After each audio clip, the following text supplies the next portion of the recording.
Fala, cirurgiões! Sejam todos bem-vindos à nossa segunda aula. E na aula de hoje nós vamos falar sobre avaliação do risco médico, tá bom? Eu quero que vocês ponham na cabecinha de vocês que antes de tocar no dente, entenda o corpo que carrega ele, entenda o seu paciente antes mesmo de você tratar de dente, né? O seu paciente ele não é apenas dente, tá bom?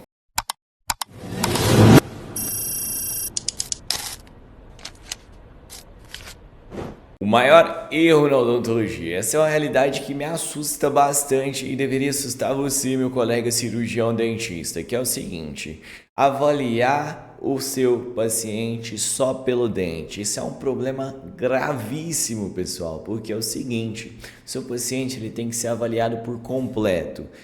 Vou trazer um exemplo para vocês que é igual você dirigir um carro vendado. Você vai dirigir por certos metros, mas em algum momento nessa condução você vai acabar trombando, vai acabar dando merda. Então põe isso na cabeça que você precisa entender o que está acontecendo no corpo do seu paciente. Não é só fazer cirurgia, não é só siso, não é só implante, não é só outras coisas que você faz, certo? Essa é uma das aulas mais importantes desse módulo. O conhecimento técnico odontológico ele é essencial, tá? Mas sem a capacidade de avaliar os riscos médicos, vai te dar muita dor de cabeça na sua vida. O paciente que entra no seu consultório, entenda isso de uma vez, ele não traz só problemas dentários, ele pode estar trazendo consigo alguns problemas médicos graves que você pode acabar agravando ao colocar a mão nesse paciente. Beleza, Kleber? Então me fala aí o que é esse risco médico na odontologia. Vamos para a definição clínica básica, para você entender da maneira mais fácil possível, tá bom? É o grau de vulnerabilidade que esse paciente, que o seu paciente na sua cadeira pode apresentar algum problema, alguma emergência médica durante o atendimento, tá? A definição clínica básica é isso. Me dá exemplo na prática, então. O exemplo na prática é, por exemplo, o seu paciente que tem diabetes descompensado, o seu paciente hipertenso, que a qualquer minuto ele pode dar um problema na sua cadeira, ele pode ter uma crise que vai te dar uma dor de cabeça absurda, meu amigo, tá? A emergência de consultório, pessoal, lembre-se que ela pode ser evitada apenas numa avaliação, você medir a pressão do seu paciente antes do procedimento. Isso vai te livrar de muita dor de cabeça, cara. O dentista que não avalia, presta atenção nisso aqui, o dentista que não avalia o risco, ele está dependendo muito da sorte. Eu fiz isso por muito tempo, tá? Hoje eu já não procuro. E sorte não é o protocolo padrão de atendimento para quem quer viver de cirurgia. Vamos aqui, vamos entender, né? Você que está acompanhando o slide que eu deixei disponível para você, vamos entender, anotar, pegar o caderninho e escrever bonitinho para você aprender a classificar o seu paciente de acordo com a ASA, tá bom? Vamos lá, ASA1, o paciente ele é completamente saudável, você pode atender o seu paciente, né? Essa seria a sua conduta odontológica, você pode atender, o risco é mínimo, você pode atender tranquilamente esse paciente. O paciente ASA2 ele tem uma doença leve controlada, tá? Esse paciente ele é um diabético controlado, ele está compensado, ele é um diabético tranquilo, tá? Não vai te dar dor de cabeça, ele é então, hipertensão leve, lá 16, 14, vamos por 14 por 8. O que você pode fazer? Cara, eu realizo qualquer tipo de procedimento nesse paciente, mas com um cuidado ali contínuo, né? No próximo dia, depois de cirurgia, mando mensagem, tento conversar, essas coisas. Ele apresenta um risco ali mais moderado para baixo, então tá do meio para baixo, você pode operar de maneira tranquila. O paciente ASA3, ele tem uma doença sistêmica moderada, né? Ele é diabético irregular ou algum tipo de cardiopatia estável. Ainda assim, ele tem um risco mais elevado, só que eu recomendo para esse tipo de paciente um laudozinho para a gente poder operar, tá? Ele tem que ter um médico ali, assistente dele, liberando, adaptando o que a gente pode fazer, vai que ele pede para você não usar vasoconstritor, por exemplo, no seu procedimento. Então, a SA3, a SA4 ali, eu gosto muito de um laudo do médico, tá? A SA4, doença grave descompensada com risco de vida. Nesse caso, você vai evitar todo e qualquer tipo de atendimento, né, eletivo, e é indicado ambiente hospitalar, galera, um risco muito alto. E o 5 é o paciente que está ali vegetativo, estado terminal, somente emergências, coisas para tirar dor, coisas paliativas para esse tipo. O paciente deve ser sempre atendido em ambiente cirúrgico, né, no hospitalar, ambiente hospitalar. Você não precisa decorar nada disso, cara. Você precisa entender que até o 3 ali você pode atender de maneira tranquila, até o 2 100%. Tá? Mas o 3 ali você já dá uma pensada, já pede um laudo para você se resguardar, você proteger não só você, mas o seu paciente, a sua clínica e os seus funcionários de não ficarem desempregados. Como que eu vou identificar o paciente de risco? Primeiro de tudo é o histórico médico completo desse paciente, tá bom? A anamnese detalhada é fundamental, galera. Pergunte, lembra que é um diálogo, você vai perguntar para esse paciente ou vai colocar ele para assinar lá na entrada antes de você fazer qualquer procedimento cirúrgico sobre o histórico médico dele, internações, doenças cardíacas. Você pode bater um papo com esse paciente e depois assinar. Você vai entender, é um diálogo ali onde ele vai expor tudo que ele está passando, que ele às vezes acha que nem é risco, ele vai te entregar ali para você assinar e você fazer o seu plano de voo, o seu planejamento de atendimento desse paciente, tá bom? Medicações contínuas, você vai listar todos os medicamentos que esse paciente toma de maneira contínua, tá? Por exemplo, anticoagulante, antihipertensivo, alguma medicação para diabetes, você pode estar listando isso e vendo, por exemplo, anticoagulante, eu não opero paciente que toma anticoagulante, eu peço liberação médica que muito provavelmente ele vai acabar suspendendo para que a gente possa operar. Então, o médico ele vai me dar a direção ali, o que eu posso e o que eu não posso fazer com esse paciente. Sinais vitais essenciais, pressão arterial, você tem que medir, glicemia capilar e frequência cardíaca também deve ser verificada antes de qualquer procedimento, ver se está seguindo o padrão, ver se não está tendo nenhuma alteração ali no momento antes do procedimento cirúrgico, tá? O estado emocional, que é muito importante, o estado emocional ele pode alterar a diabetes, ele pode alterar a pressão, ele pode alterar tudo, causar arritmias e vai te dar uma dor de cabeça muito grande. Se você está vendo que o paciente está altamente descontrolado, descompensado psicologicamente, você vai encaminhar para o psicólogo, faz seu tratamento lá primeiro, ainda mais se for tratamento grande, um protocolo, por exemplo, se trata lá, depois você volta e faz o controle certinho, para não ter problema nem para mim, nem para o senhor, seu João, por exemplo. E a comunicação clara, estabeleça um diálogo aberto, tá? Paciente informado, que é bom para ele você saber dessas coisas, não vai te dar dor de cabeça, porque ele também não quer causar o mal para ele mesmo, tá?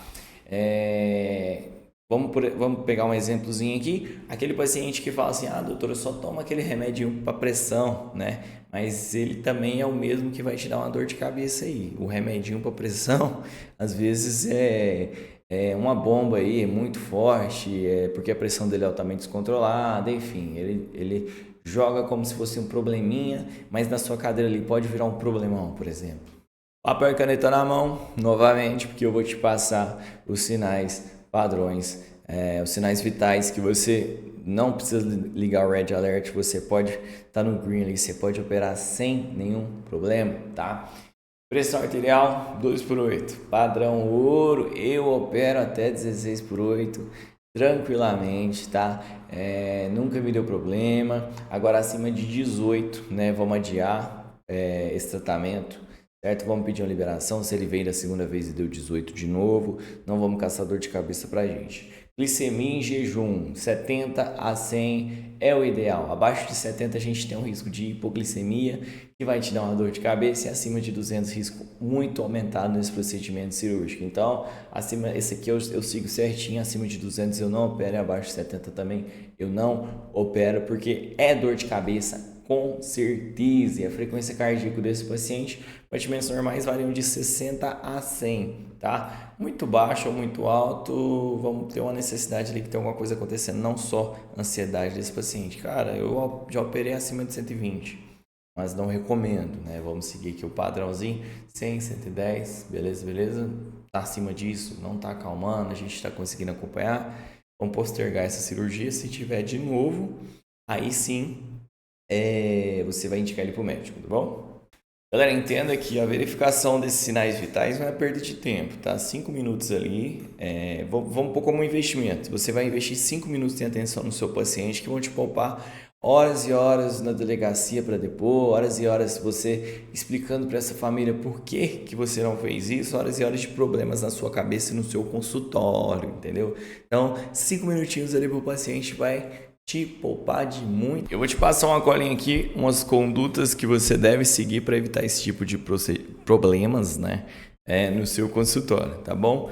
Vamos pegar então, por exemplo, primeiro o paciente hipertenso controlado, tá? Meça a pressão arterial desse paciente antes e durante o procedimento. Eu particularmente não meço durante o procedimento, eu meço só antes, tá? Vamos evitar ali o uso de vasoconstritores de alta concentração, tá? Vamos utilizar o que eu sempre falo para vocês e adoro usar no meu consultório, alfacaína 1 para 100 mil, ó, perfeito. Dependendo do grau da hipertensão desse paciente, não gasta mais de 2 tubetes, não recomendo, beleza? Diabético controlado, tá? Já estão pacientes encaixados ali nos ASA iniciais, né? Que não vai te dar uma dor de cabeça, ajuste prático. Atender preferencialmente após uma alimentação normal, para não ter uma hipoglicemia, nesse caso, o paciente não chegar a ter uma síncope no seu consultório, tá? Vamos verificar a glicemia capilar antes de procedimentos invasivos. Cara, eu preciso tirar 4 sisos, vamos descobrir quanto que esse paciente, quanto que tá a glicemia capilar dele antes de operar, tá bom? Agora, o meu paciente cardiopata que está estável, está tranquilo, não sente nada, mas ele tem algum problema no coração. Para cardiopata, cara, é sempre bom um laudo, uma indicação do seu médico para a gente operar com segurança esse tipo de paciente, né? Porque muitas vezes ele só fala, eu tomo um remédio aqui, tal, tive uma cirurgia no coração, mas tem muitos anos, nunca deu nada. Mas aí o médico ele vai te mandar uma cartinha falando o que você pode usar, se você vai entrar com a dose profilática aí de antibiótico antes do procedimento cirúrgico, enfim, te respalda. Não sai fazendo qualquer coisa, não sai aceitando qualquer coisa para você operar, tá? O paciente ansioso, você pode considerar ali um tipo de sedação. Eu particularmente, quem me conhece aqui já sabe que eu não utilizo de sedação nenhuma, eu vou só na conversa, tá? Sedação medicamentosa eu odeio, o óxido nitroso ainda não, eu tive uma experiência que gostei, às vezes eu posso investir nisso e é recomendação para vocês também. Às vezes é interessante investir no óxido, tá? Bacana, muito melhor que medicação. Eu operei uma vez com medicação, não gostei, não é do meu feitio. Tem cirurgião que gosta, eu não gosto. E o idoso que toma várias medicações, dá uma revisada. Tem um cara que chega, tem um paciente meu que chega com um caderninho, cara, ele tá lá listando tudo que ele toma, sem brincadeira, deve ter uns 20 medicações que esse paciente toma. É um para dor, um para efeito rebote, um para pressão, outro para... Então, senta, dá uma olhada, não atende ele no dia, fala, olha, pode falar a verdade para ele, cara, eu não sei o que são alguns desses medicamentos. Eu vou fazer uma cópia, vou estudar, amanhã o senhor volta, a gente vê o que a gente pode fazer sem a recomendação médica, por exemplo, sem indicação médica, ou se eu vou precisar que o médico te libere para fazer esse tipo de procedimento. Então, não tenha preguiça, não foque só no dinheiro, que você vai muito longe e você vai longe sem ter problema. Então vamos fazer uma recapitulaçãozinha aqui de quando você deve indicar esse paciente para algum ambiente hospitalar, para alguém que atende no ambiente hospitalar, onde você não deve botar a mão nesse paciente. Paciente acima de ASA4 necessita do procedimento urgente, encaminha, manda para a bucomaxilo, manda para alguém dentista especialista em ambiente hospitalar que atende lá, não põe a mão não que é dor de cabeça. Cardiopata descompensado que está com a necessidade imediata de fazer um procedimento cirúrgico, encaminha também, não tem problema você encaminhar, isso não te torna menos profissional você encaminhar, está te tornando até um profissional muito melhor, profissional que tem respeito pelo paciente, pela sua profissão, tá? Paciente com a coagulopatia baixa, esse paciente ele não está com a não está coagulando de maneira correta, entendeu? Então, se ele não está coagulando, cara, vai dar uma hemorragia, você vai ter problema. Se for um paciente cardiopata, você não vai poder passar aquele Transamin que te salva, não vai parar de sangrar e você vai desmarcar todos os seus pacientes da sua agenda e vai ter que ir para o hospital acompanhar esse paciente se você pôs a mão nele, tá? Diabético descompensado, a gente não faz procedimentos extensos, ele está precisando com urgência de arrancar, a arcada inteira. Cara, hospitalar, indico sem medo, não tenho dó de indicar, é bom para você, para o paciente, para todo mundo. Paciente imunossuprimido grave, isso pode te dar uma dor de cabeça tão grande que você nem imagina o cara que está com a imunidade lá no chão, tá?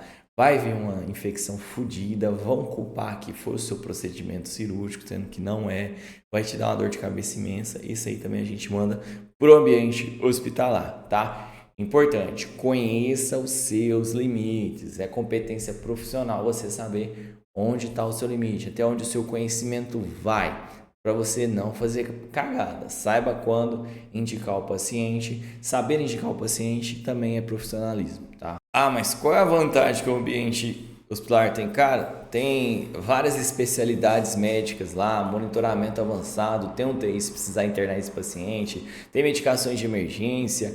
Então são coisas que, se der merda, o cara já tá lá dentro, meu amigo. Ele já tá lá dentro. Então vai evitar a merda lá. Tem uma galera lá especialista nisso, entendeu? Você no seu consultório, você não consegue. Você não tem uma UTI lá no seu consultório, entendeu? Então vamos para os aspectos legais. O que você tem que ter que vai te evitar uma dor de cabeça absurda? Uma anamnese detalhada, preenchidinha, assinada que o seu paciente fez, você entregou para ele, você teve um diálogo com ele, está assinado, está bonitinho no seu consultório. Termo de consentimento, explica os riscos e benefícios do procedimento e por que você está fazendo aquele procedimento. Registro dos sinais vitais. Olha, o seu João chegou aqui dia tal, com a pressão tal, diabetes tal, negócio tal, tudo tal, tomando medicação tal. Então, você vai registrar os sinais vitais. Parecer médico também te dá um resguardo gigante, né? O cara, ó, tem um laudo aqui do fulano de tal, cardiologista, que me liberou para fazer isso aí, tá? Ele liberou, pediu só para me fazer tirar o vasoconstritor, eu não utilizei vasoconstritor, tá? Aí tá no laudo que ele me indicou, eu só fiz o que ele me indicou. E evolução de atendimento, você vai registrar tudo do começo ao fim quando acontece uma intercorrência. Olha, apliquei, comecei a extrair, o paciente começou a passar mal a partir desse momento. O que eu fiz? Eu chamei o SAMU, enquanto isso eu dei uma medicação para ele, orientações pós-operatórias. Fala que você deu apoio a esse paciente. Isso são coisas que vão te proteger de forma legalmente, tá bom?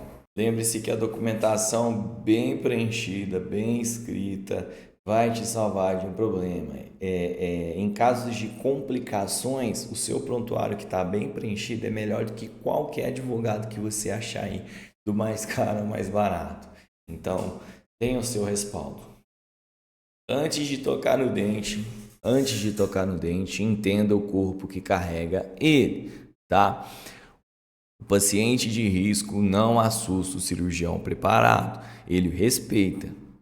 Agora, fica comigo que na próxima aula nós vamos entrar especificamente nos problemas das emergências específicas, tá? As que realmente aparecem no seu consultório e te pegam de surpresa. Você vai aprender protocolos práticos e simples que você vai fazer na cadeira odontológica, que provavelmente vai salvar a vida do seu paciente em algum caso de risco. Lembre-se, avaliação de risco médico não é burocracia, é a base de odontologia segura e responsável. O paciente, quando ele está bem avaliado, o procedimento bem executado, o profissional está bem protegido. E essa é a nossa aula, é o final da nossa segunda aula dessas sequências de aula de emergências médicas.